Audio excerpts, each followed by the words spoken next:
Hay filósofos que quieren ordenar el mundo, construyen sistemas claros, ofrecen respuestas seguras, dan al lector un mapa para no perderse. Bataille hace exactamente lo contrario. Le interesan los lugares donde el orden se rompe, donde la razón pierde el control, donde la vida desborda todo límite. No busca calmar al lector, sino sacudirlo, llevarlo a zonas de experiencia que los libros normales evitan cuidadosamente. Su historia personal ya dice mucho. Estudió para conservar documentos antiguos y trabajó durante décadas como bibliotecario en la Biblioteca Nacional de Francia. Su oficio era ordenar, catalogar, preservar. Sin embargo, su filosofía celebra exactamente lo contrario: el desorden, la pérdida, la destrucción de lo que el archivo intenta guardar para siempre. Esta contradicción no es un accidente. Es la señal de alguien que conocía el orden desde adentro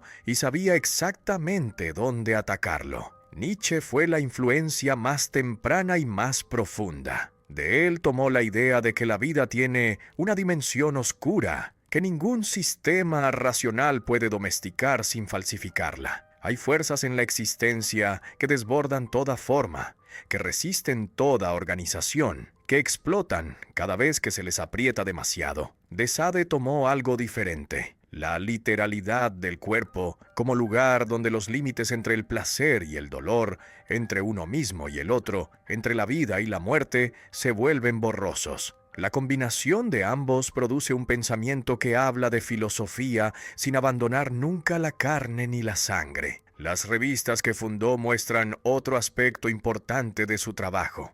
En Documents y luego en Critique, reunió a pensadores de campos muy distintos: antropólogos, economistas, escritores, artistas. Nadie tenía derecho a imponer su lenguaje sobre los demás. Lo que importaba era cruzar las fronteras entre disciplinas para ver lo que ninguna puede ver sola. El Colegio de Sociología, que dirigió junto a otros intelectuales justo antes de la Segunda Guerra Mundial, fue un experimento colectivo sobre lo sagrado en el mundo moderno, sobre si las sociedades contemporáneas habían eliminado realmente el sacrificio y el exceso o simplemente los habían escondido bajo otros nombres. Su expulsión del movimiento surrealista por André Breton no fue un episodio menor. Los surrealistas querían subir, buscaban lo maravilloso, la libertad, la salida hacia un mundo más bello a través del sueño y la imaginación. Bataille insistía en bajar hacia lo más sucio, lo más vergonzoso, lo que la cultura considera residual y quiere tirar lejos. Esta diferencia de dirección, hacia arriba en el surrealismo y hacia abajo en Bataille, define todo lo que viene después en su obra y explica por qué sus textos producen una incomodidad que ningún texto surrealista produce del mismo modo. Lo que hace a Bataille difícil y valioso al mismo tiempo es que no escribe para explicar, sino para producir una experiencia en el lector. Sus textos mezclan el ensayo filosófico, el relato literario y las imágenes perturbadoras sin que ningún registro domine completamente al otro. Para él, la forma del texto debe encarnar lo que el contenido describe. Un escrito sobre el exceso que sea formalmente tranquilo ya ha traicionado su tema antes de comenzar. Leerlo exige aceptar que el pensamiento puede moverse en zonas donde la comodidad intelectual no está garantizada ni prometida. La distinción entre lo sagrado y lo profano parece conocida. Lo profano es el mundo de todos los días: el trabajo, los horarios, el mercado, el tiempo medido que organiza la semana. Lo sagrado sería el espacio opuesto: las iglesias, los rituales, las ceremonias que interrumpen la rutina y elevan al ser humano hacia algo que trasciende lo ordinario. Esta versión, sin embargo, no es la de Bataille, y entender por qué es diferente es entender por qué su pensamiento resulta tan perturbador. Lo sagrado, según su análisis, no es una zona de paz ni de elevación espiritual tranquilizadora. Es el dominio del peligro, del sacrificio y de la pérdida. donde fuerzas normalmente contenidas se liberan con una violencia que fascina y aterra al mismo tiempo. Cuando una comunidad antigua sacrifica a un animal en una ceremonia ritual, lo que ocurre no es solo un gesto simbólico hacia lo divino, es la destrucción real de algo valioso, la pérdida efectiva sin compensación, un agujero abierto en el tejido de la utilidad que el mundo del trabajo teje todos los días. Esta destrucción sin finalidad es lo que distingue lo sagrado de cualquier otra actividad humana, porque en el mundo profano todo tiene propósito, todo justifica el gasto que produce. La fascinación que lo sagrado genera no es una admiración estética cómoda, es una mezcla inestable de atracción y miedo ante algo que amenaza la integridad del individuo que lo contempla, porque lo que se revela en el ritual es que la separación entre el yo y las fuerzas que lo rodean es más frágil de lo que la vida ordinaria permite creer. Quien participa genuinamente en una ceremonia donde la muerte se vuelve espectáculo colectivo, donde algo valioso se destruye con propósito ritual, puede sentir que las fronteras de su identidad se hacen temporalmente permeables. Algo de lo que ocurre afuera ocurre también adentro, de maneras que el lenguaje del trabajo y la utilidad no puede describir. Las fiestas funcionan de manera parecida, aunque menos extrema. Suspenden el tiempo del trabajo y lo reemplazan por el tiempo del gasto, del consumo que no produce nada medible, del ruido y el movimiento que no acumulan ningún capital, sino que lo disipan con una generosidad que ningún cálculo económico puede justificar. El carnaval es la forma que muchas sociedades encontraron para dar espacio a este exceso, sin que destruya permanentemente el orden que suspende, porque lo sagrado no es enemigo del orden profano, sino su complemento necesario. Una sociedad sin ningún espacio de exceso sagrado acumularía tensiones que tarde o temprano encontrarían salidas mucho menos controladas que las de una fiesta o un ritual. Las ceremonias transforman a quienes las experimentan no porque transmitan información nueva, sino porque crean condiciones para que algo ocurra en el cuerpo y en la conciencia. El ritual requiere la participación activa, el cuerpo presente, los sentidos abiertos, el grupo reunido. En esa participación ocurre algo que la lectura de una descripción del ritual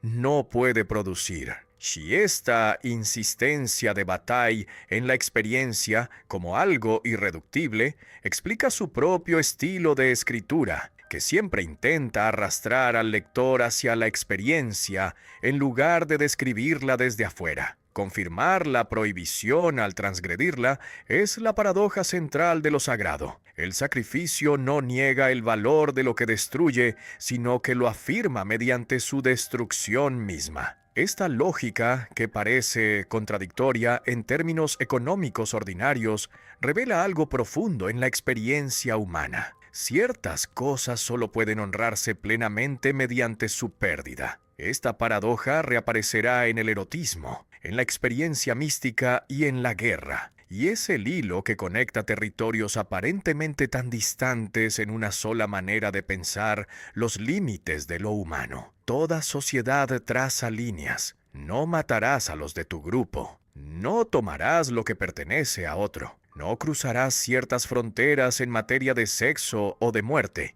No profanarás lo que la comunidad considera sagrado. Estas prohibiciones varían mucho entre culturas, pero la estructura es siempre la misma. Hay un límite, y hay consecuencias reales cuando se cruza. Bataille no está interesado en criticar estas prohibiciones ni en defenderlas. Está interesado en entender por qué existen y qué ocurre cuando se violan. Las prohibiciones no son arbitrarias. Cumplen una función estructural importante porque organizan la vida colectiva, creando un espacio donde la violencia y el exceso se mantienen lo suficientemente contenidos para que sea posible trabajar juntos, criar hijos, intercambiar bienes, mantener las prácticas que sostienen la existencia del grupo. Sin estas líneas, de las fuerzas que los seres humanos llevan dentro, la violencia, el deseo sin límites, la fascinación ante la muerte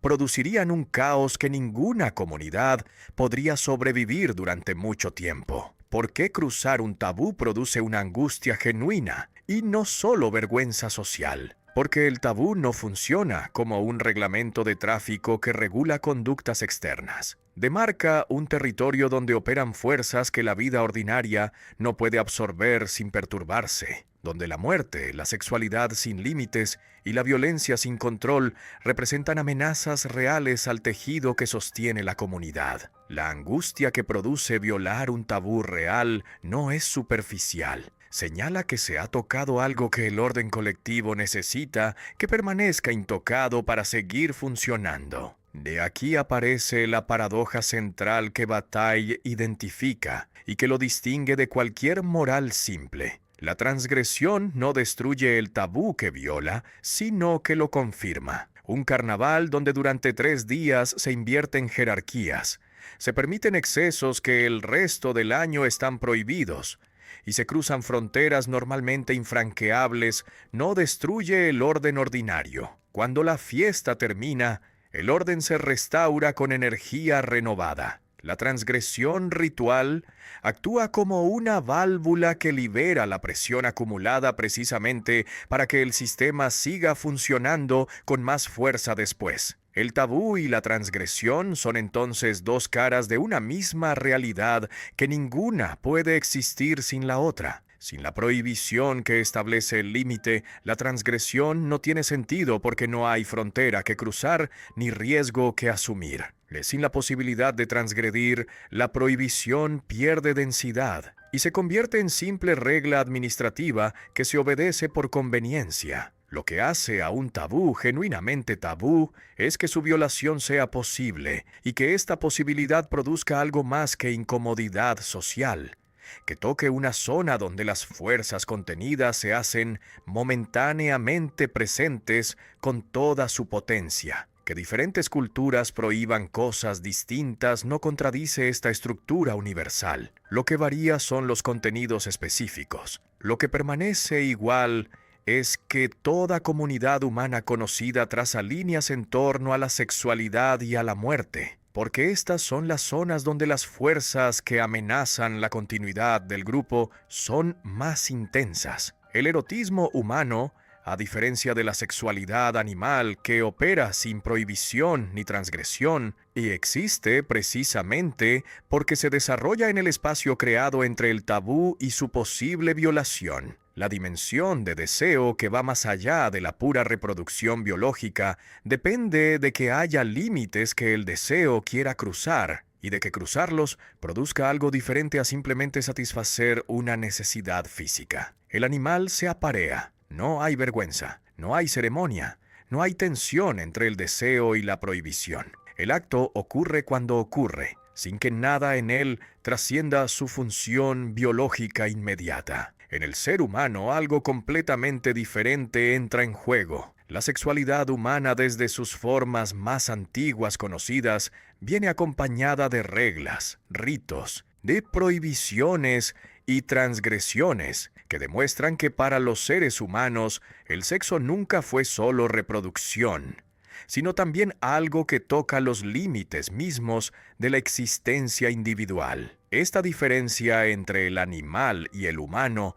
es el punto de partida de la teoría del erotismo de Bataille. El erotismo no se reduce a la sexualidad aunque la incluya. Lo que lo define es algo más específico. Es la experiencia donde los límites entre individuos separados se suspenden temporalmente, donde la frontera que normalmente mantiene al yo protegido dentro de sí mismo se vuelve permeable, donde la sensación de ser una entidad cerrada y definida cede ante algo que la desborda. Esto puede ocurrir en el contacto físico entre amantes, pero también en ciertas formas de amor que no son necesariamente físicas, y también en experiencias de carácter religioso o místico, donde el encuentro con lo sagrado produce un efecto parecido al del encuentro erótico. Por eso Bataille distingue 3 formas: el erotismo de los cuerpos, el erotismo de los corazones y el erotismo sagrado. ¿Qué tienen en común estas tres formas? Todas buscan lo mismo aunque por caminos distintos.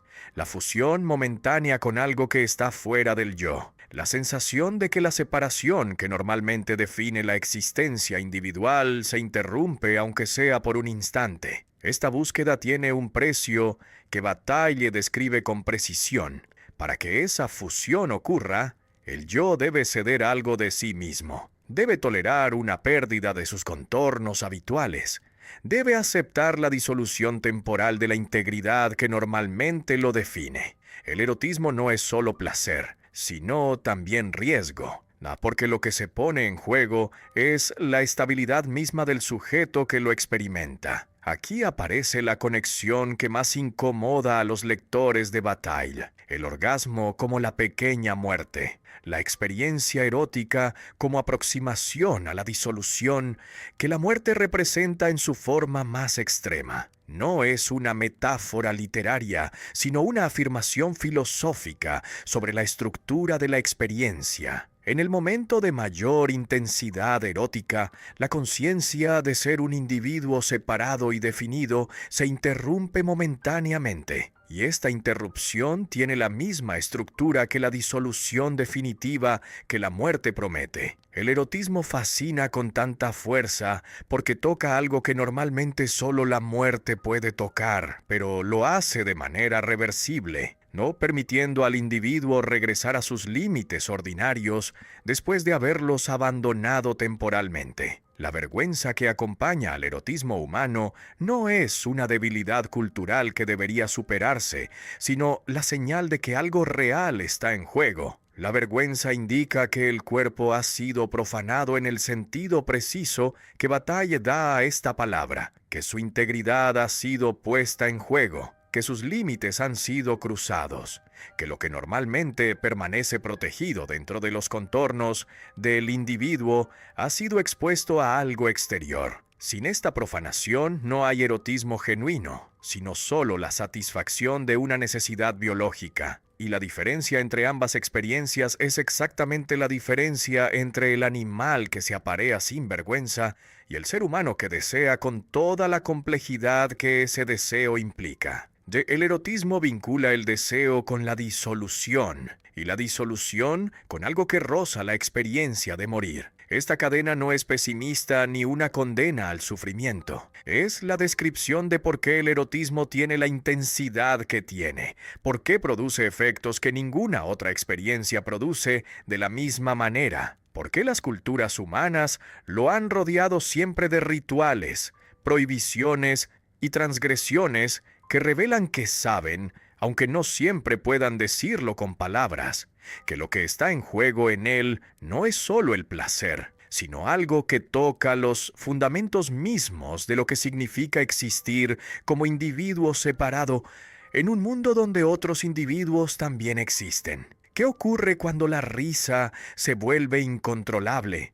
Cuando el miedo paraliza completamente, cuando el goce llega a un punto donde el cuerpo ya no parece propio, cuando la angustia es tan intensa que el pensamiento deja de funcionar con normalidad. En esos momentos, la conciencia pierde su control habitual. Las categorías con las que normalmente organizamos la experiencia dejan de aplicarse con claridad, y el individuo se encuentra ante algo que no puede dominar ni comprender del todo. Bataille llama a este territorio la experiencia interior, y lo considera el campo donde el pensamiento genuino debe trabajar. La experiencia interior no es un viaje hacia la iluminación, ni una promesa de salvación. Esta diferencia respecto al misticismo religioso tradicional es fundamental, y Bataille la subraya constantemente. Los místicos de las grandes tradiciones religiosas atraviesan el sufrimiento,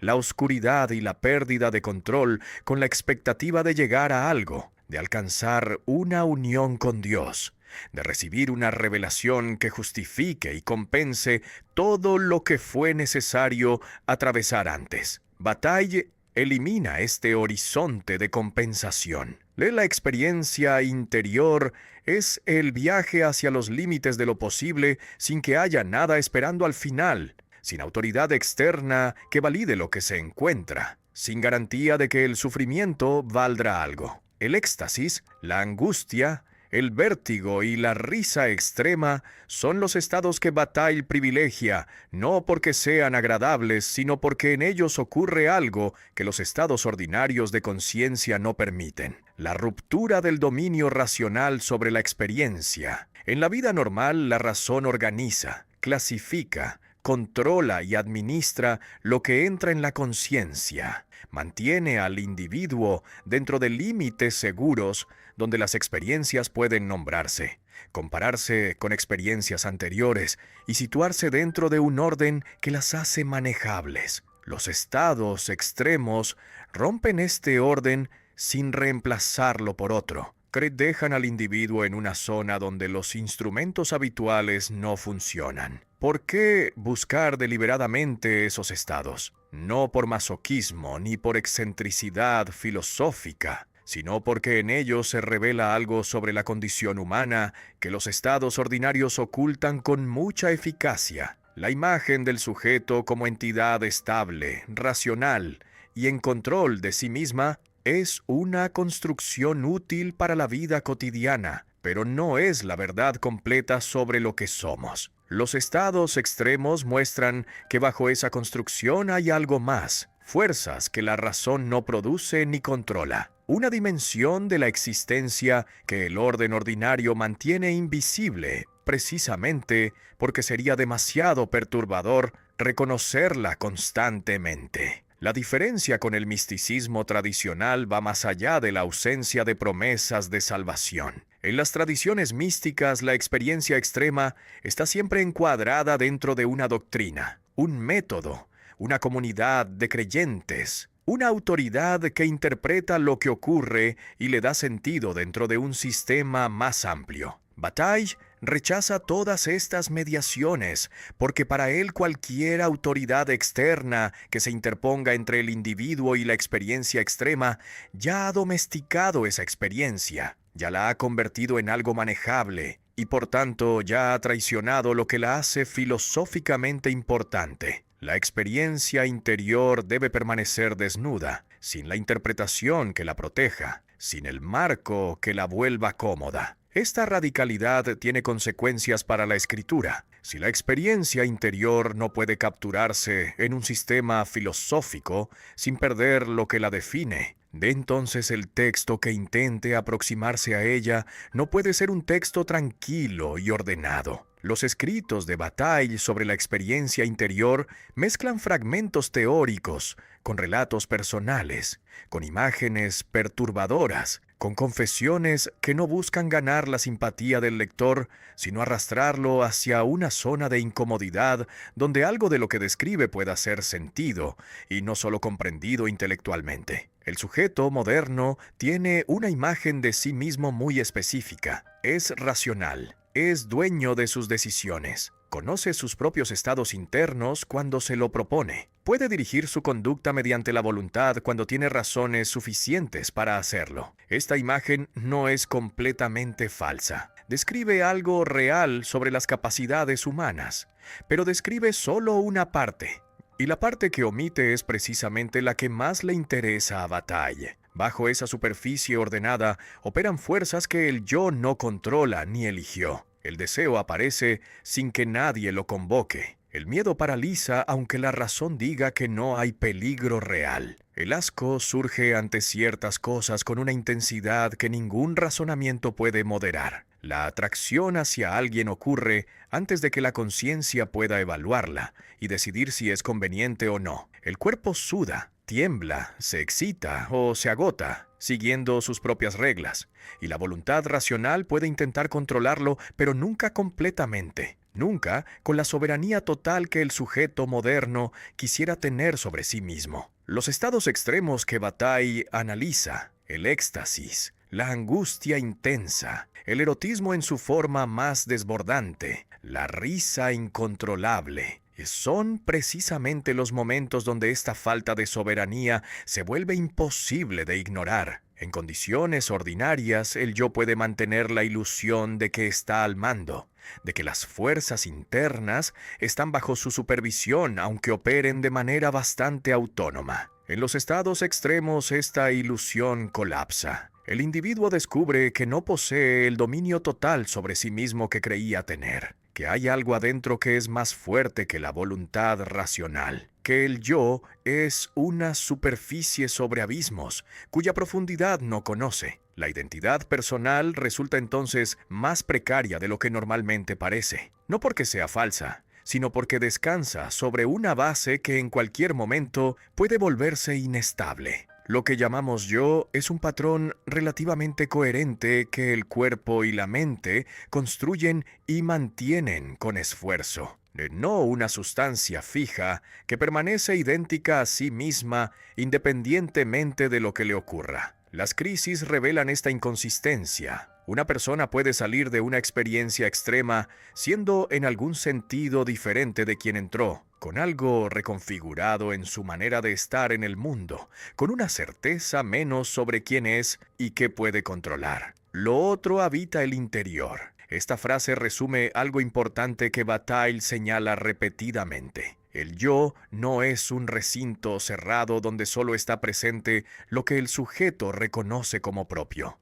Hay fuerzas corporales, impulsos, miedos, deseos que operan desde adentro pero que se sienten como ajenos, que sorprenden al sujeto cuando aparecen, que no responden a sus instrucciones con la obediencia que él esperaría. Este extrañamiento respecto de las propias fuerzas internas no es una patología, sino la condición normal de la existencia humana que el sujeto moderno prefiere no reconocer porque amenaza la imagen de autocontrol que necesita para funcionar en el mundo del trabajo y de las instituciones. La crítica al sujeto moderno que Bataille desarrolla no es solo filosófica, sino también política. Una sociedad organizada completamente alrededor del trabajo, la utilidad y la racionalidad instrumental necesita sujetos que crean en su propia transparencia y en su capacidad de controlarse, porque de lo contrario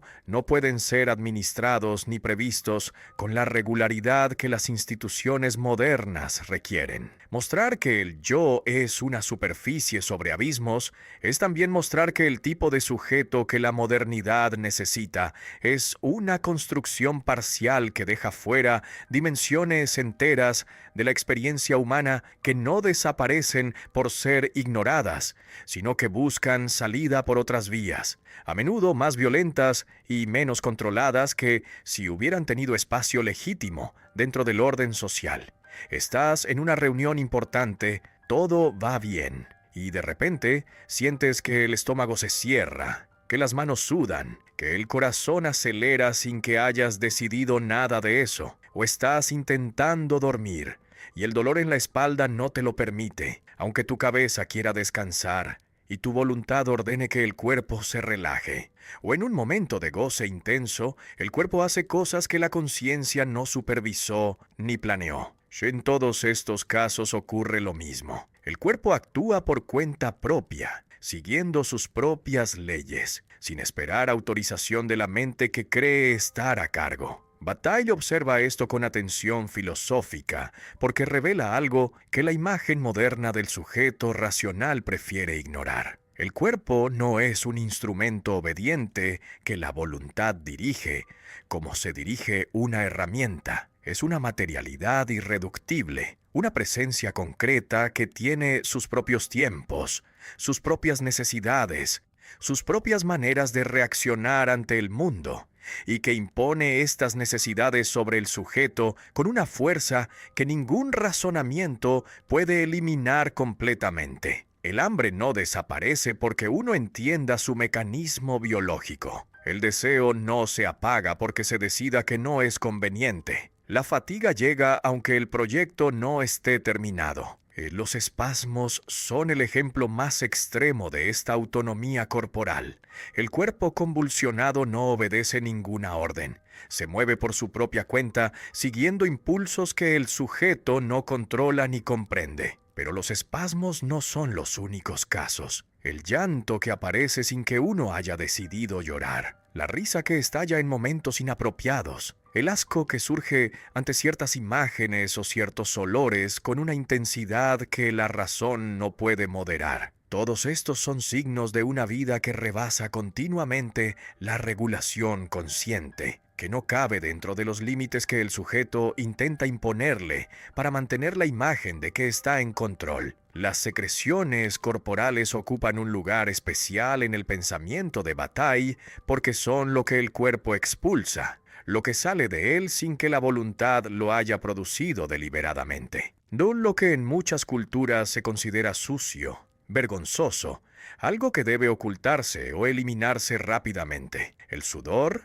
las lágrimas, la saliva, los otros fluidos que el cuerpo genera constantemente son un exceso en sentido literal, materia que desborda los límites del cuerpo ordenado y limpio que la vida social exige. La vergüenza que muchas culturas asocian con estas secreciones no es irracional. Señala que el cuerpo está produciendo algo que escapa al control, que la frontera entre el interior y el exterior del individuo es más porosa de lo que la imagen del sujeto, bien delimitado y autónomo, permite admitir. La enfermedad hace visible esta vulnerabilidad de una manera que la salud permite ignorar. Cuando el cuerpo enferma, el sujeto descubre hasta qué punto dependía de que ese cuerpo funcionara de cierta manera sin pedirle nada. La fiebre altera la percepción. El dolor ocupa toda la conciencia, desplazando cualquier otro pensamiento. La debilidad física impide que los planes del sujeto racional se realicen aunque la voluntad los sostenga con firmeza. La enfermedad no es solo un problema médico, sino también una experiencia filosófica que revela la fragilidad de la figura del sujeto equilibrado que el mundo moderno necesita como base de su organización. Al final de todo esto espera la muerte, y Bataille no lo olvida nunca. El cuerpo que suda, que sangra, que convulsiona, que enferma, que goza y que sufre sin pedir permiso, ese mismo cuerpo será destruido completamente por la muerte que ninguna voluntad puede evitar. Esta destrucción futura no es un detalle añadido, sino una dimensión presente en toda experiencia corporal intensa, ya una sombra que da peso a cada espasmo, a cada secreción, a cada momento en que el cuerpo demuestra que tiene sus propias reglas. La materialidad del cuerpo y su irreductibilidad frente al dominio racional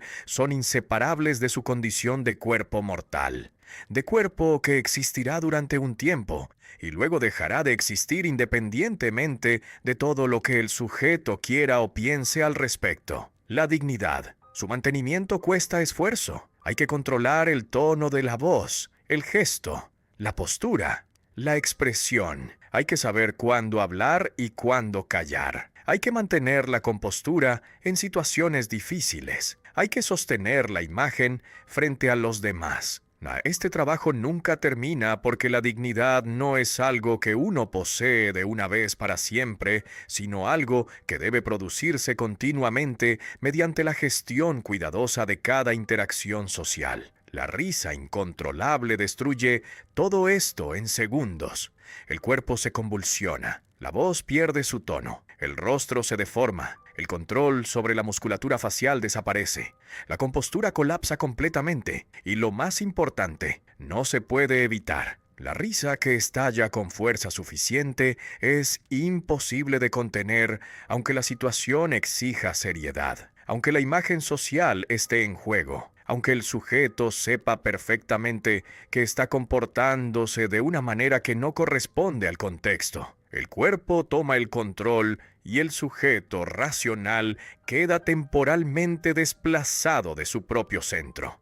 Bataille ve en esto algo filosóficamente significativo, no solo una anécdota sobre el comportamiento social. La risa incontrolable es uno de los momentos donde la pretensión de dominio del sujeto sobre sí mismo queda expuesta como lo que es, una pretensión, una construcción frágil, que cualquier convulsión suficientemente intensa puede desmontar en un instante. Por eso la risa aparece en su obra junto al éxtasis, la angustia y el erotismo como experiencias que revelan la inconsistencia del yo. Todas ellas son situaciones donde algo más fuerte que la voluntad racional toma el mando momentáneamente. El ridículo funciona de manera parecida, aunque desde afuera. Cuando alguien queda en ridículo ante otros, lo que colapsa no es solo su imagen pública, sino algo más profundo: la pretensión de grandeza, que la aspiración a ocupar un lugar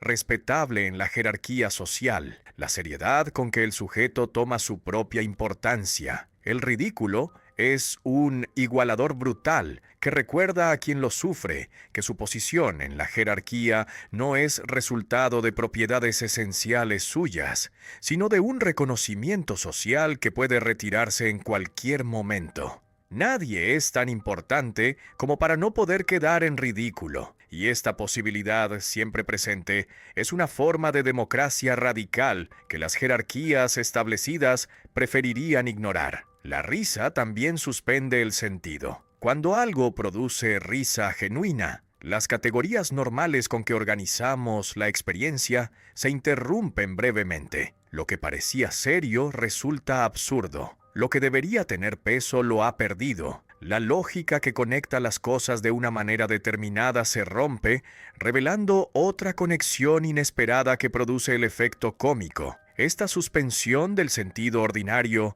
es pariente cercana de otros estados que Bataille estudia, donde la conciencia pierde su organización habitual y queda expuesta a algo que no puede dominar ni clasificar con sus instrumentos normales. Las jerarquías establecidas temen la risa porque la risa no respeta posiciones. Ante una situación genuinamente ridícula, el rango del afectado no protege. De hecho, cuanto más alto el rango, más espectacular el colapso cuando ocurre. Más dramática la caída desde la dignidad que ese rango requería sostener. Por eso las instituciones serias, los rituales de poder, las ceremonias que afirman jerarquías necesitan suprimir la risa o al menos controlarla cuidadosamente. Porque la risa libre es una potencia igualadora que recuerda a todos los presentes que debajo de los títulos, los uniformes y las posiciones hay cuerpos vulnerables que sudan, convulsionan y quedan en ridículo exactamente igual que cualquier otro cuerpo, sin excepción ni privilegio posible. Piensa en esto. Hay una frontera que no puede cruzarse: la piel. No todo lo que ocurre dentro de ese límite es tuyo, en un sentido que nada externo puede serlo. Tu dolor es solo tuyo. Puedo verlo en tu expresión. Puedo escucharlo en tus palabras. Puedo imaginar cómo se siente, pero no puedo sentirlo en mi propio cuerpo. Tu miedo es solo tuyo, tu alegría también. La experiencia ocurre dentro de un cuerpo específico, en un sistema nervioso particular, y ese sistema nervioso no comparte sus estados con ningún otro, aunque estén a centímetros de distancia. Bataille llama a esto la discontinuidad, y la toma como punto de partida de todo su pensamiento sobre la comunidad, el erotismo y la muerte. Los seres humanos somos entidades discontinuas, separadas, encerradas en nuestros propios cuerpos, dos sin acceso directo a la experiencia interior de los demás y sin posibilidad de compartir genuinamente nuestros estados internos, más allá de lo que el lenguaje y el gesto pueden transmitir, que es mucho, pero nunca es todo. Esta separación es la condición básica de la existencia individual y sostiene la identidad personal, porque ser uno mismo significa precisamente ser este cuerpo y no otro, tener esta historia interior y no la de ningún otro. ¿Por qué produce la soledad? Porque junto al sentido de ser alguien específico aparece la sensación de estar encerrado en esa especificidad, de no poder salir completamente de los propios límites hacia una fusión real con lo que está afuera. El amor busca romper esta separación. Los amantes quieren fundirse, quieren que la frontera entre uno y otro desaparezca. Quieren experimentar la continuidad que la discontinuidad ordinaria les niega. El erotismo, como se vio antes, es el intento más intenso de cruzar esta frontera. Pero la frontera nunca desaparece completamente. Después del encuentro más intenso, cada uno vuelve a su propio cuerpo, a su propia experiencia interior, a la discontinuidad que define su existencia individual. La muerte promete la fusión total que la vida no puede dar. Cuando el organismo muere, sus materiales se dispersan y se reintegran a los procesos más amplios de la naturaleza. La discontinuidad que definía a ese individuo desaparece definitivamente, y lo que era una entidad separada se disuelve en la continuidad de la materia que fluye de una forma a otra sin que ningún límite permanente la detenga.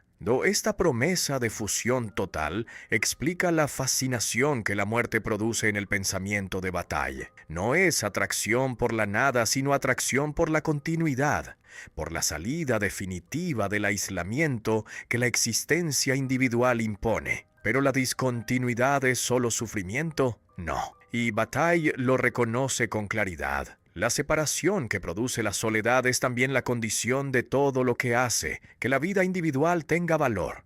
Si no hubiera entidades discontinuas, separadas, con experiencias interiores propias, no habría amor ni erotismo, ni encuentro genuino entre personas, porque el encuentro requiere que haya dos presencias distintas que se aproximan desde su separación. La fusión total que la muerte promete eliminaría también todo esto. La discontinuidad es entonces condición tanto del sufrimiento como de la riqueza de la experiencia humana, y no puede eliminarse sin eliminar simultáneamente lo que hace que esa experiencia sea lo que es. La comunidad humana se construye sobre esta base paradójica. Seres discontinuos que necesitan reconocerse mutuamente como tales para relacionarse genuinamente, que no pueden fundirse completamente, pero que tampoco pueden vivir en el aislamiento absoluto que su discontinuidad fundamental haría posible. La tensión entre la separación irreductible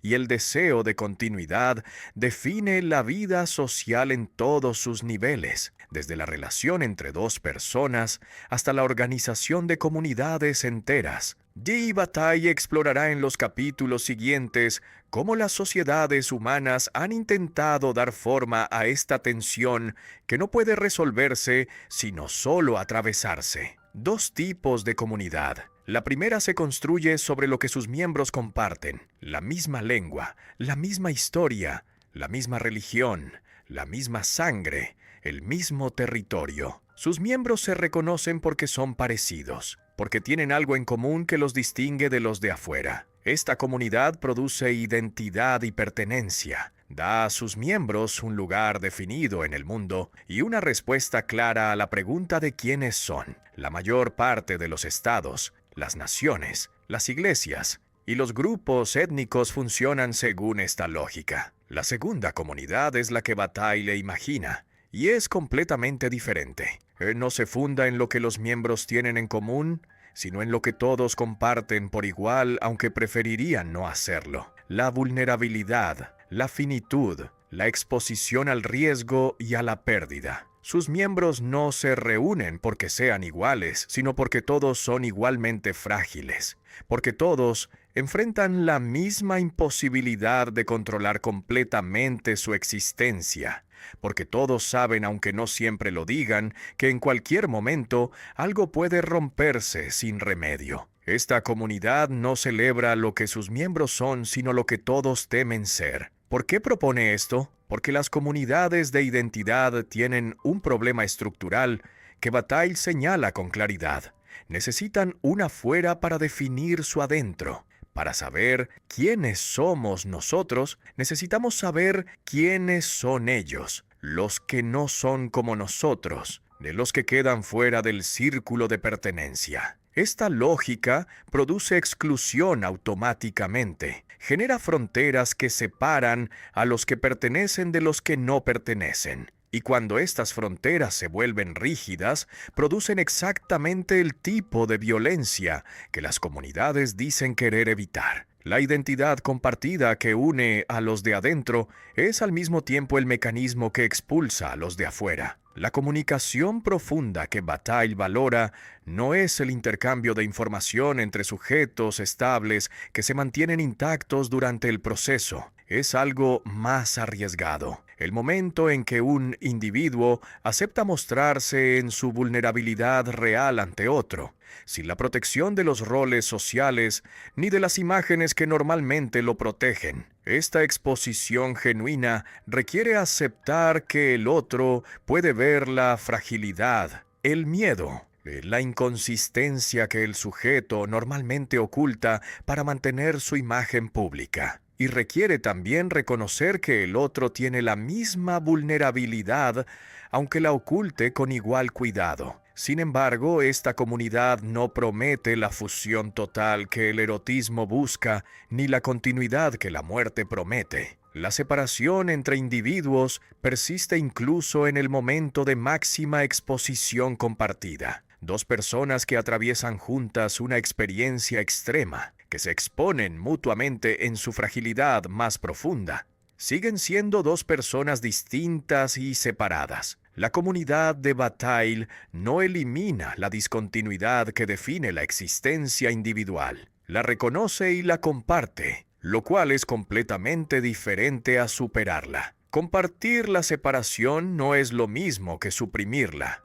pero es quizás lo más cerca que los humanos pueden estar unos de otros sin engañarse sobre lo que son. Una comunidad sin obra ni proyecto es otra manera en que Bataille describe esta forma de estar juntos. Las comunidades ordinarias existen para hacer cosas, construir un estado, sostener una religión, mantener una cultura, defender un territorio. Tienen un proyecto que les da sentido y que justifica la cohesión de sus miembros. La comunidad que Bataille imagina no existe para producir nada. Existe en el momento mismo de la exposición compartida al riesgo, y cuando ese momento termina, no hay una obra que lo recuerde ni un proyecto que lo continúe. Esta ausencia de finalidad la hace frágil, pero también la libera de la lógica de la utilidad que domina todo lo demás en el mundo moderno. Pornografía, relatos de violencia extrema, descripciones de sacrificios rituales con detalle físico que no ahorran nada al lector, reflexiones filosóficas sobre la muerte y el éxtasis mezcladas sin aviso, con escenas que un lector no esperaría encontrar en un libro de filosofía. Imágenes de cadáveres y de actos que la moral ordinaria condena. Todo esto aparece en los textos de Bataille sin que haya señales que avisen al lector de lo que se viene, sin que la voz narrativa pida disculpas ni explique por qué lo que acaba de ocurrir en la página era necesario filosóficamente. ¿Por qué escribir así? La respuesta que Bataille daría es precisa, porque la forma del texto no puede separarse de lo que el texto intenta pensar. Si el tema es el exceso, la pérdida de control y la disolución de los límites del sujeto, es entonces un texto que mantenga el tono académico tranquilo y la distancia analítica habitual ya ha traicionado su tema antes de comenzar. Ha demostrado que en realidad no se atreve a ir donde dice que va, que está hablando del exceso desde la seguridad de una forma que no excede nada. La escritura tiene que encarnar el riesgo que describe. Tiene que producir en quien la lee algo de lo que el argumento afirma que existe. Esta posición convierte la escritura en práctica filosófica y no solo en vehículo de ideas filosóficas. El choque que producen ciertas páginas de Bataille no es un efecto decorativo añadido a un contenido que podría transmitirse de otra manera. Es parte del contenido mismo y la demostración práctica de que hay experiencias que resisten la domesticación del lenguaje neutro y que solo pueden aproximarse mediante textos que produzcan alguna versión de la inestabilidad que describen. El lector que sale perturbado de un texto de Bataille ha entendido algo que el lector que sale tranquilo no ha entendido, aunque ambos hayan leído las mismas palabras. La mezcla de géneros es parte de este método. El ensayo teórico, el relato erótico, el diario personal, la reflexión mística, la poesía en prosa. Bataille los combina en el mismo texto, a veces en la misma página, sin que ninguno de estos registros funcione como marco que contenga y explique a los demás. Esta fragmentación no es desorden ni falta de método. Pues una decisión deliberada de no dejar que ningún género estabilice el texto, dándole una forma reconocible que el lector pueda gestionar con las herramientas que ya tiene. Cuando el lector no puede clasificar lo que está leyendo, cuando no sabe si está ante la filosofía o ante la literatura, algo ocurre en su manera de leer que no ocurriría si el texto perteneciera claramente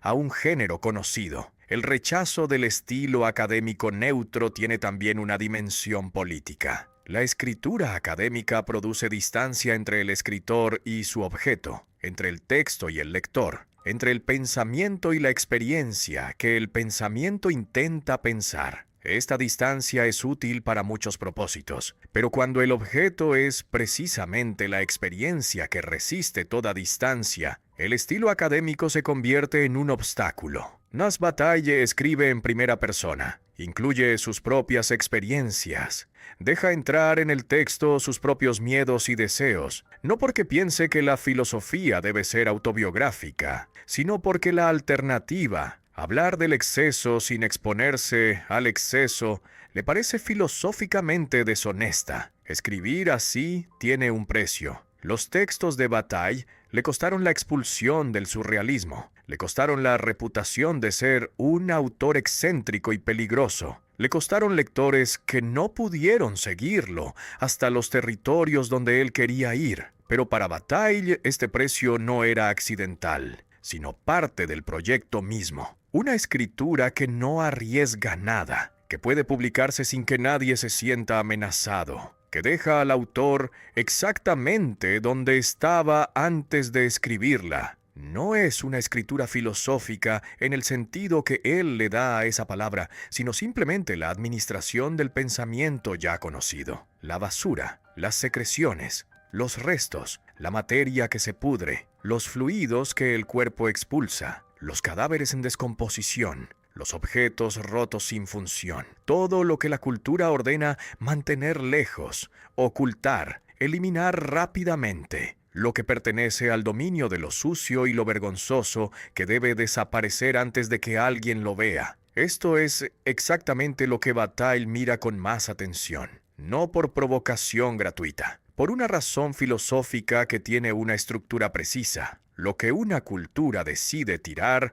revela con exactitud qué jerarquías defiende y qué fronteras necesita proteger. Los residuos no son neutros, son el negativo de los valores que la cultura afirma. Y si una sociedad tiene horror al cuerpo que sangra, que secreta, que se descompone, es porque necesita sostener la imagen de un cuerpo limpio, ordenado, cerrado y bajo control. Si una cultura jerarquiza lo alto sobre lo bajo, lo puro sobre lo impuro, lo espiritual sobre lo material, entonces lo informe, lo sucio y lo putrefacto amenazan esa jerarquía desde abajo. Lo informe es el concepto que Bataille usa en sus escritos sobre arte para describir la materia que no tiene forma definida, que no cabe en ninguna categoría, que resiste toda clasificación limpia, una araña aplastada, el contenido de un escupitajo, la cera que gotea sin forma. Estas cosas existen pero no tienen un contorno estable, no pertenecen claramente a ninguna categoría, no pueden situarse fácilmente en el orden que la cultura ha construido para organizar lo que existe. Su presencia desafía el sistema de clasificaciones no mediante un argumento, sino mediante la existencia concreta que ese sistema no puede absorber sin perturbarse. Las jerarquías culturales de pureza y elevación dependen de mantener separados ciertos dominios. Lo espiritual separado de lo corporal, lo bello separado de lo feo, lo limpio separado de lo sucio, lo alto separado de lo bajo. Esta separación requiere un trabajo continuo porque la realidad no respeta estas divisiones. Los cuerpos sangran y secretan constantemente. La materia viva se descompone continuamente. La belleza y la fealdad coexisten en los mismos objetos. Lo alto y lo bajo se mezclan sin que ninguna barrera los mantenga completamente separados. Las categorías culturales se sostienen contra la tendencia natural de las cosas a mezclarse y degradarse. Del materialismo radical de Bataille No es la posición filosófica que dice que solo existe la materia en el sentido técnico de la física. Es una actitud que toma en serio la materia concreta, viscosa, perecedera, que los sistemas filosóficos suelen sublimar o ignorar, que se niega a hablar del cuerpo sin hablar de sus fluidos, que se niega a hablar del deseo sin hablar de la degradación física que lo acompaña, que se niega a hablar de la vida sin hablar de la descomposición, que es su destino inevitable. Esta insistencia en lo material concreto es también la insistencia en lo que los sistemas abstractos prefieren no ver porque amenaza la elegancia de sus construcciones. Lo abyecto atrae y repele simultáneamente, y esta doble respuesta es filosóficamente significativa. Si lo sucio, lo informe y lo putrefacto produjera solo repulsión, te sería fácil mantenerlo afuera. Pero produce también una atracción, una fascinación que la cultura prohíbe reconocer públicamente, aunque cualquier observación honesta muestre que existe. Esta atracción revela que lo que la cultura tira no ha desaparecido realmente, sino que sigue presente como polo magnético que ejerce fuerza sobre quien intenta alejarse de él. La energía que se gasta en mantener las jerarquías de pureza es también la energía de atracción hacia lo que esas jerarquías excluyen. Y esta tensión irresuelta es, para Bataille, uno de los motores más potentes de la experiencia humana. Imagina que quieres entender cómo funciona el agua en una ciudad. Estudias las cañerías, los depósitos, las plantas de tratamiento, el consumo doméstico, el uso industrial. Construyes un modelo muy preciso de cómo el agua entra al sistema, de cómo circula y cómo se usa. Pero en tu modelo no incluyes las pérdidas por evaporación, las filtraciones, las inundaciones, las tormentas que desbordan todo. Tu modelo es correcto en lo que incluye, pero está incompleto porque dejó fuera precisamente los momentos donde el agua se escapa del sistema y hace lo que quiere. Para Bataille, la economía clásica comete exactamente este error cuando estudia la producción, el intercambio y el consumo, sin preguntarse qué pasa con todo lo que se destruye, se derrocha o simplemente se pierde sin dejar ningún beneficio visible. La economía general es su respuesta a este problema. No reemplaza a la economía clásica, sino que la contiene como caso particular dentro de una perspectiva más amplia. Considera todos los movimientos de energía que ocurren en el mundo vivo, no solo los que circulan dentro del sistema productivo que los economistas estudian. Esta perspectiva más amplia empieza por un dato que la economía tradicional nunca tomó como punto de partida. El Sol gasta energía de manera continua y masiva, sin recibir nada a cambio, sin que su gasto produzca ningún retorno que lo compense, sin ninguna finalidad que justifique la enorme cantidad de energía que lanza al espacio en todas las direcciones cada segundo. Este gasto solar sin retorno no es un accidente ni un defecto del universo. Es el modelo de algo que Bataille ve como estructura fundamental de la vida en su conjunto. La vida en la Tierra recibe del Sol mucho más energía de la que necesita para mantenerse y reproducirse. Este exceso de energía disponible es el punto de partida de toda su teoría, porque ese exceso tiene que ir a algún lado. Y la pregunta es, ¿a dónde va y con qué consecuencias? La economía clásica asume implícitamente que la escasez es el problema central de la actividad económica y que el objetivo de esa actividad es superar la escasez produciendo más. Bataille invierte esta imagen. El problema fundamental no es la escasez, sino el exceso.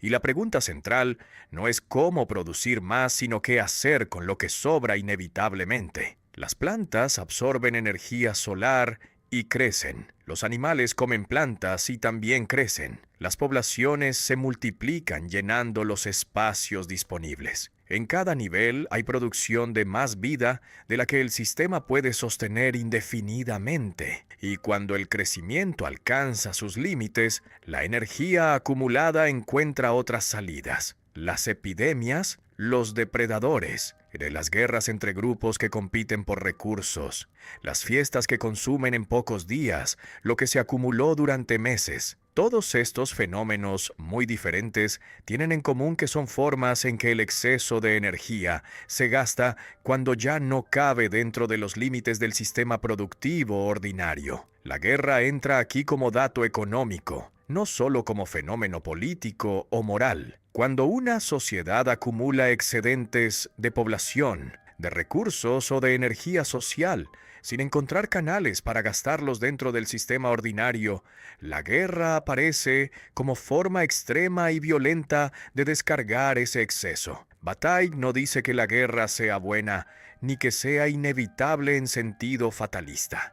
Dice que si no se entiende la función económica del gasto en su sentido más amplio, y tampoco se puede entender por qué las guerras ocurren con la regularidad histórica que tienen, ni por qué ciertos momentos de la historia producen explosiones de violencia que destruyen en poco tiempo lo que décadas de trabajo habían construido. La fiesta también es un dato económico en este marco, aunque parece su opuesto. Cuando una comunidad consume en 3 días de celebración los recursos que acumuló durante un año, cuando sacrifica animales valiosos, cuando quema objetos costosos en ceremonias rituales, cuando gasta en música, en comida y en adornos sin que nada de eso produzca ningún valor duradero, está encontrando una salida al exceso que es mucho menos destructiva que la guerra, aunque obedezca a la misma lógica fundamental. Por eso las culturas que tienen fiestas grandes y costosas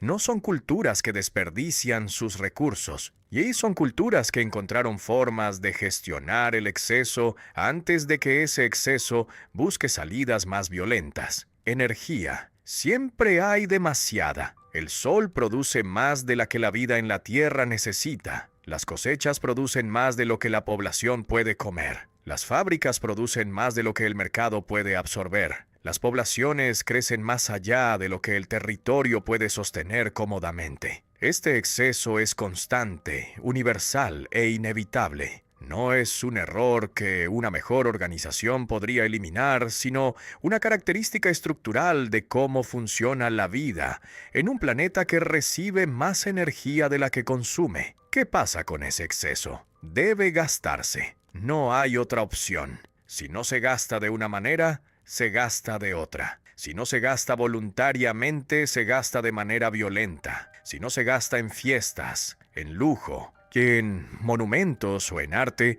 se gasta en guerras, en epidemias, en colapsos sociales que destruyen en poco tiempo lo que mucho tiempo construyó. La parte maldita es el nombre que Bataille da a este excedente que ningún sistema productivo puede absorber completamente, que siempre escapa a la utilidad, que siempre busca salida hacia el gasto puro, aunque los administradores del sistema prefieran ignorar su existencia. Una sociedad que no tiene canales para gastar su excedente acumula tensión. Primero internamente en la forma de desigualdades crecientes que concentran riqueza sin que esa riqueza circule. Luego externamente en la forma de una presión expansiva que busca nuevos territorios, nuevos mercados, nuevas poblaciones que absorban lo que el sistema local ya no puede contener. En la historia de los imperios sigue esta lógica con una regularidad que Bataille considera significativa. Los grandes imperios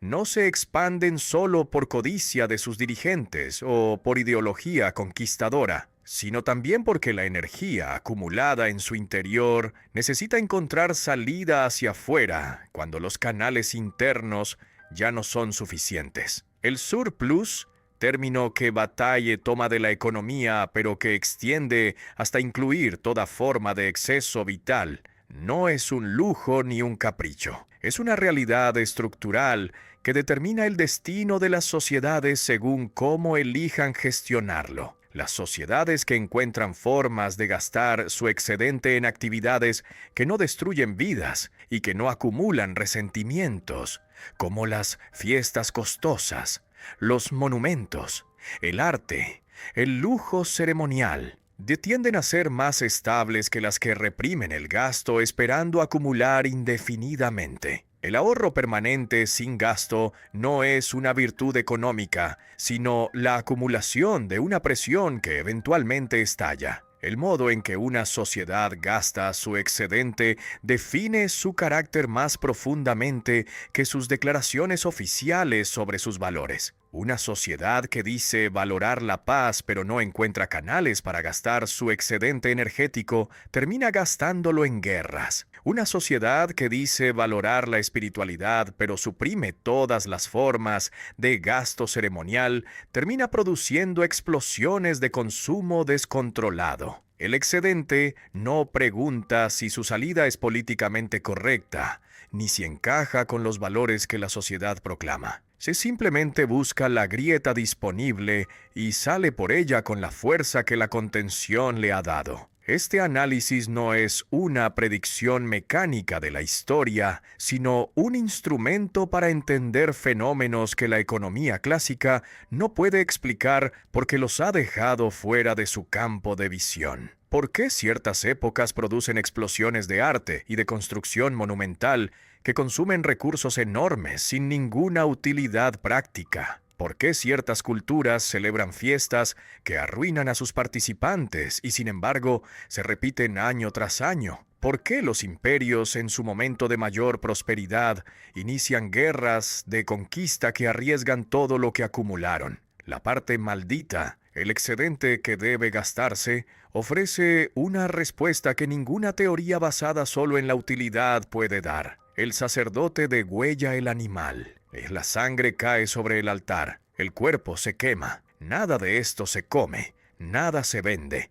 Nada se guarda. El animal valioso que podría haber alimentado familias durante días desaparece en humo ritual sin dejar ningún beneficio medible. Desde el punto de vista de la economía clásica, esto es puro desperdicio. Una irracionalidad que las sociedades modernas habrían superado al reemplazar el sacrificio religioso por formas más eficientes de organizar los recursos disponibles. Bataille dice exactamente lo contrario. El sacrificio es la expresión de una necesidad estructural que no desaparece con la modernidad, sino que cambia de forma. La necesidad de gastar sin retorno, de destruir algo valioso sin que esa destrucción produzca nada útil, de abrir un agujero en el sistema productivo que libere la tensión acumulada por el excedente que ninguna producción puede absorber completamente. Cuando el sacrificio ritual desaparece, esta necesidad no desaparece con él.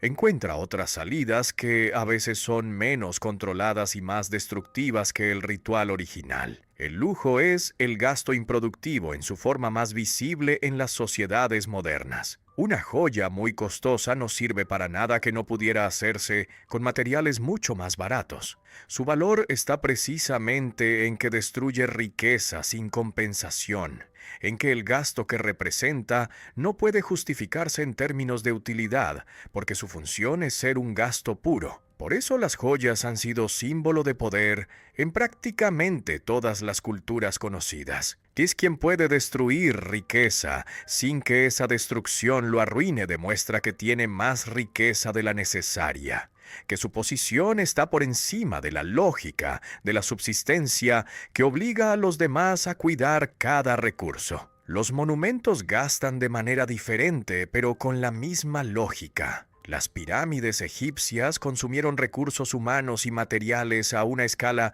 que resulta difícil de imaginar, y el resultado fue una estructura que no sirve para nada útil, en el sentido en que un granero o un canal de irrigación son útiles. Las catedrales medievales hicieron lo mismo durante siglos. Comunidades enteras organizaron su vida durante generaciones alrededor de la construcción de un edificio que consumía constantemente sin producir ningún bien material. Esta aparente irracionalidad tiene su propia lógica. El monumento es la forma que toma el gasto improductivo cuando una sociedad necesita gastar su excedente de manera que dure, que sea visible, que que declare públicamente que hay más de lo necesario y que ese exceso se destruye deliberadamente. Las fiestas gastan de manera temporal pero igualmente total. En muchas culturas tradicionales, las grandes celebraciones consumían en pocos días los recursos acumulados durante meses. Los participantes salían empobrecidos, pero la comunidad salía renovada, con la presión del excedente liberada, con los lazos sociales, reforzados por la experiencia compartida del gasto colectivo. Y el potlatch de algunas culturas del noroeste americano llevaba esto al extremo. El jefe que organizaba la fiesta destruía públicamente sus propias riquezas para demostrar su posición. Y cuanto más destruía, más alto era su estatus. La lógica es opuesta a la de la acumulación, pero tiene su propia coherencia. El arte es el gasto improductivo de un tipo especial porque produce algo, pero ese algo no sirve para nada en el sentido utilitario del término. Un cuadro no alimenta, ni abriga, ni transporta. Una sinfonía no resuelve ningún problema práctico. Un poema no aumenta la productividad de quien lo lee. El arte consume tiempo, energía y materiales sin producir ningún bien que pueda intercambiarse en el mercado por lo que costó producirlo. De su valor está en otra dimensión que la economía clásica no puede medir porque está fuera de la lógica del intercambio equivalente. Por eso las sociedades que suprimen el arte no se vuelven más eficientes, se vuelven más tensas, porque eliminan uno de los canales por los que el excedente encontraba salida de manera relativamente inofensiva. La guerra es el gasto improductivo más terrible y también el más masivo. Destruye vidas, edificios, campos cultivados, infraestructuras construidas durante generaciones, sin que ninguno de estos gastos produzca ningún valor que compense lo destruido. Desde la perspectiva de la economía clásica, la guerra es una catástrofe irracional que interrumpe el ciclo productivo. Desde la perspectiva de la economía general, es la forma más extrema y más destructiva que toma el gasto cuando los canales más controlados, el sacrificio, el lujo, los monumentos, las fiestas, ya no son suficientes para liberar la presión del excedente acumulado. No es un argumento a favor de la guerra, sino una explicación de por qué ocurre con la frecuencia que tiene en la historia humana. Un comerciante lleva sus cuentas con precisión, registra lo que entra y lo que sale, calcula el beneficio, planifica la inversión siguiente, decide cuándo gastar y cuándo ahorrar. Su lógica es coherente y funciona bien dentro del sistema que describe. Hay recursos escasos, hay necesidades que satisfacer. Hay intercambios que producen valor cuando ambas partes reciben algo que para ellas vale más de lo que dan. Esta lógica domina la economía clásica desde sus fundadores hasta hoy, y dentro de su campo de visión produce análisis muy precisos sobre cómo circulan los bienes y los servicios en una sociedad moderna. El problema, según Bataille, no está en lo que esta economía ve, sino en lo que deja fuera. La economía clásica solo registra lo que entra en el circuito productivo y lo que sale de él en forma de bienes o servicios medibles. Todo lo demás simplemente no existe dentro de su sistema de contabilidad. El sacrificio ritual que destruye un animal valioso no aparece en ninguna columna porque no produce ningún bien intercambiable. De la fiesta que consume en 3 días lo que se acumuló durante meses no aparece porque no genera ningún valor medible. La guerra que destruye ciudades enteras aparece como pérdida, como una falla del sistema, como una catástrofe que interrumpe el ciclo productivo normal. Ninguno de estos fenómenos puede explicarse desde adentro de la economía clásica, porque todos ellos son, desde esa perspectiva, simples desperdicios irracionales que una organización mejor podría evitar. Pero la guerra no es un error que una mejor planificación eliminaría. Es un fenómeno que se repite con una regularidad histórica que exige explicación. Las fiestas que arruinan a sus participantes no son una irracionalidad que la educación corregiría. Son prácticas que persisten en culturas muy diferentes durante milenios, porque responden a algo que la economía clásica no puede ver. Los monumentos que consumen recursos enormes sin ninguna utilidad práctica no son caprichos de gobernantes locos. Son construcciones que sociedades enteras decidieron sostener durante generaciones, a un costo que ningún análisis de costo-beneficio justificaría. Si todos estos fenómenos son igualmente irracionales según la economía clásica, algo falla en la economía clásica, no en los fenómenos. Lo que falla es su punto de partida. Asumir que la escasez es el problema fundamental lleva a construir un sistema donde el único movimiento relevante es la producción que reduce la escasez. Todo lo que no produce sino que destruye queda automáticamente fuera del campo de análisis. Pero Bataille mostró en los capítulos anteriores que el problema fundamental no es la escasez, sino el exceso, y que la pregunta central no es cómo producir más, sino qué hacer con lo que inevitablemente sobra. Desde este punto de partida diferente, los fenómenos que la economía clásica no puede explicar se vuelven completamente comprensibles. El gasto suntuario, que es el nombre técnico para el consumo ostentoso, que no sirve ningún propósito práctico, no es una anomalía que la economía debería ignorar. Es una evidencia directa de que el excedente busca salida, y que cuando esa salida está disponible en forma de lujo visible, la encuentra antes de que busque salidas más violentas. Las sociedades con mayor desigualdad económica, donde el excedente se concentra en pocas manos sin circular, y tienden a producir más inestabilidad social, no porque la desigualdad sea moralmente condenable, sino porque el excedente concentrado acumula una presión que eventualmente estalla. La economía clásica ve la desigualdad como un problema de distribución. Bataille la ve también como un problema de gasto, como señal de que el excedente no está encontrando los canales que necesita para liberarse sin destrucción masiva. Una economía que no comprende la función del derroche no puede comprender la historia humana en su conjunto, porque la historia no es solo acumulación y progreso, sino también la destrucción periódica de lo acumulado mediante guerras, revoluciones y colapsos, que ningún análisis basado únicamente en la producción y el intercambio puede predecir ni explicar. Y la perspectiva de Bataille no es una alternativa política a la economía clásica, sino una ampliación de su campo de visión para incluir todos los movimientos de energía que ocurren en la vida humana. No solo los que pasan por el mercado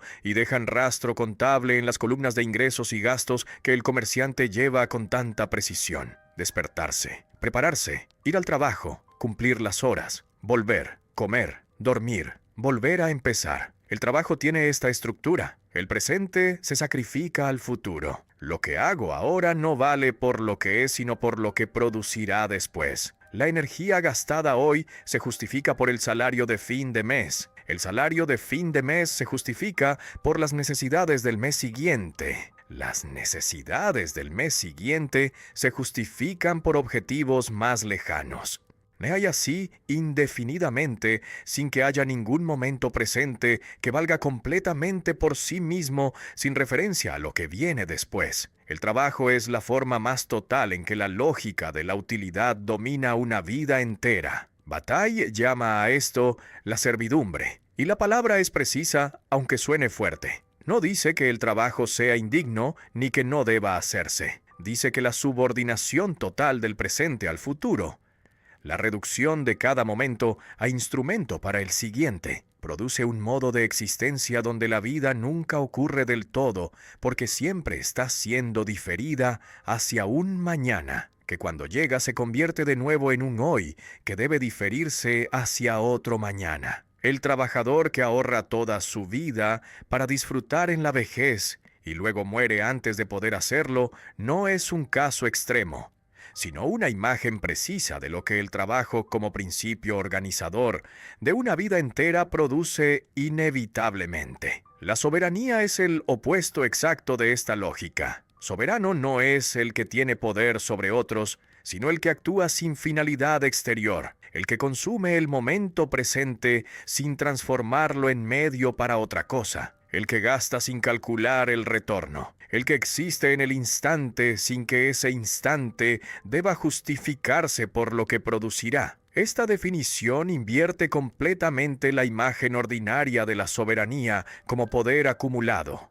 Para Bataille, el momento de mayor soberanía es el momento del gasto puro, no el momento de la acumulación que el poder ordinario representa. El juego es soberano porque quien juega de verdad no juega para conseguir algo más allá del juego mismo. Si juega para entrenar, para mejorar, para ganar un premio, ya no está jugando en sentido pleno, sino trabajando con forma lúdica. El juego genuino consume el tiempo y la energía del jugador sin producir nada que justifique ese consumo desde afuera. Y esta ausencia de justificación externa es precisamente lo que lo define. Por eso los niños pequeños juegan con una intensidad que los adultos raramente mantienen. Todavía no han aprendido a subordinar cada actividad a una finalidad exterior que la justifique. Todavía pueden estar completamente presentes en lo que hacen, sin preguntarse ¿para qué sirve? El arte es soberano de la misma manera.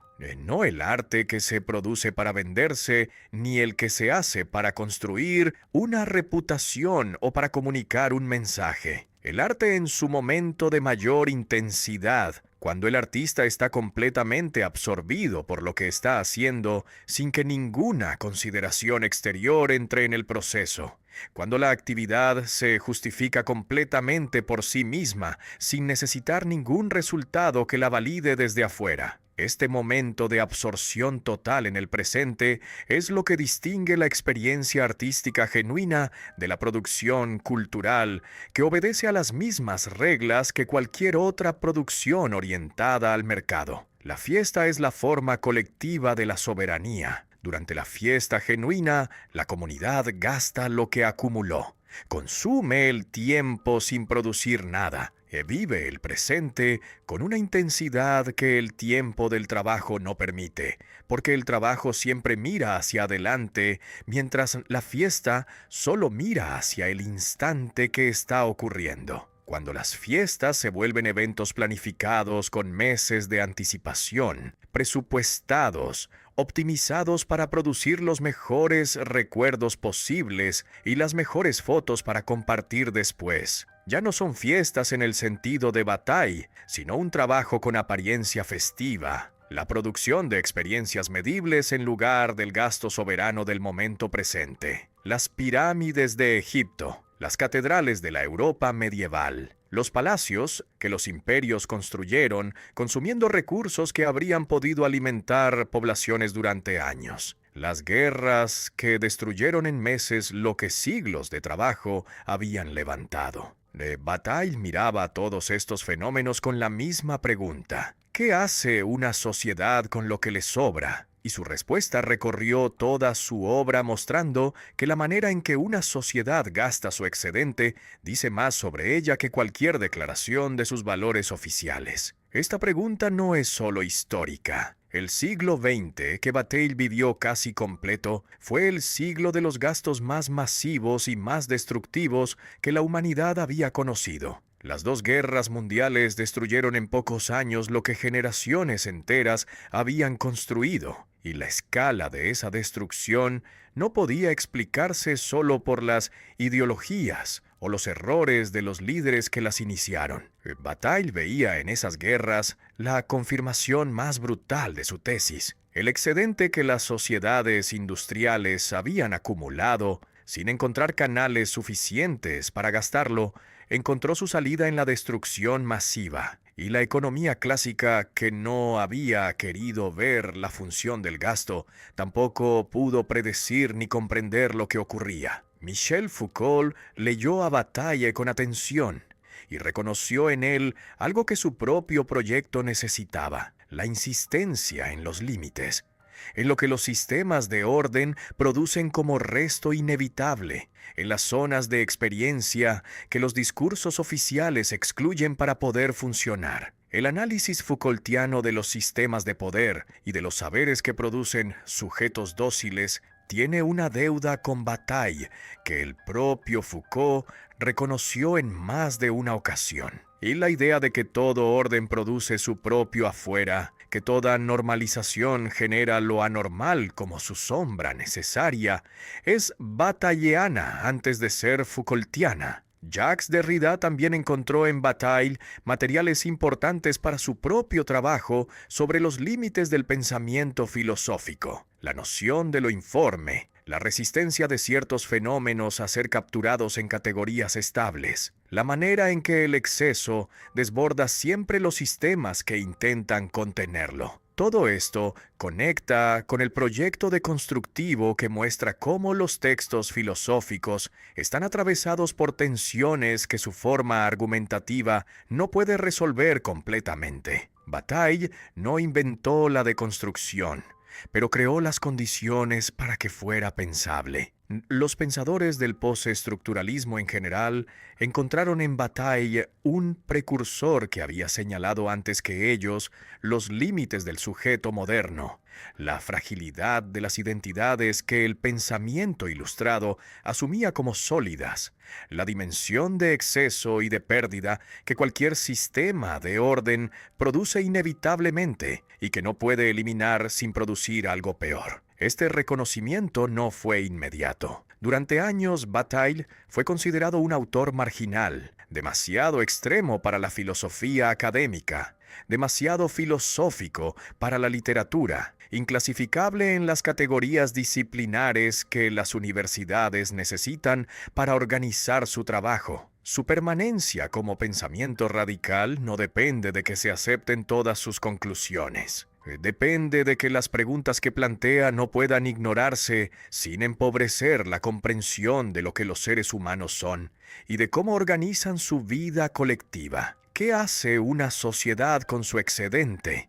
¿Qué dimensiones de la experiencia quedan fuera de los sistemas que organizan la vida moderna? ¿Qué papel juegan el sacrificio, el erotismo, la muerte y el gasto en culturas que oficialmente los han superado? Estas preguntas siguen sin una respuesta satisfactoria, y mientras sigan así el pensamiento de Bataille sigue siendo necesario aunque incómodo. Lo que queda de su obra no es un sistema que aplicar ni una doctrina que adoptar. Es una manera de mirar que se niega a apartar los ojos de los fenómenos que los sistemas ordenados prefieren no ver, que insiste en que lo que una cultura tira dice tanto sobre ella como lo que conserva, de que sostiene que la experiencia humana tiene dimensiones que ninguna racionalidad instrumental puede capturar sin falsificar. En un mundo donde la eficiencia, la productividad y la utilidad medible dominan cada vez más